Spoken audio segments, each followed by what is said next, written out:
কংসাবতী সেচ খালের পাড় ভেঙে বিপত্তি, দুটি গ্রাম এবং কয়েকশো বিঘে জমি এই মুহূর্তে জলের তলায় রয়েছে।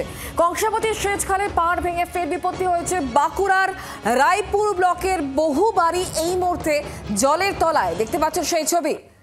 আমরা কথা বলবো বিষয় সম্পর্কে, আরো জানবো। মৃত্যুঞ্জয় এই মুহূর্তে আমাদের সঙ্গে রয়েছেন প্রতিনিধি। মৃত্যুঞ্জয়, কি অবস্থা এই মুহূর্তে, প্রশাসন কি বলছে? একেবারে কথা এখনো পর্যন্ত পুরো জলমগ্ন হয়ে রয়েছে রায়পুর ব্লকের এক বিস্তীর্ণ যে প্রতিটি গ্রামে। কারণ জানতে যাচ্ছে যে মুকুটমণিপুর যে জলাধার রয়েছে সেই জলাধার থেকে রাইট লাইন এবং লেফট ক্যানেল, এই দুটি ক্যানেল থেকে গতকাল কিন্তু জল ছাড়া হয়েছিল চাষের জন্য, এবং সেই ক্যানেলের একটি পাড়, সেই পাড় ভেঙে যায় এবং ভেঙে যাওয়ার ফলে রায়পুর ব্লকের বিস্তীর্ণ যে এলাকা রয়েছে সেই এলাকায় এই মুহূর্তে একেবারে জলমগ্ন।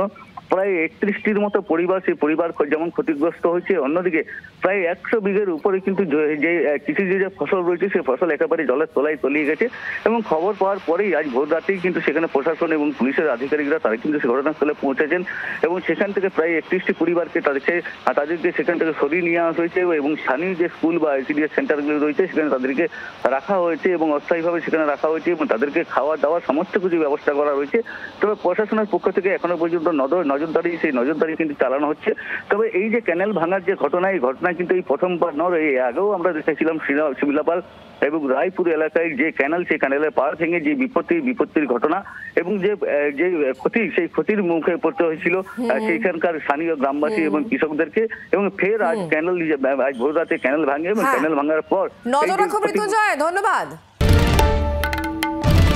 বাংলার আওয়াজ, বাঙালির আবেগ, জি 24 ঘন্টা।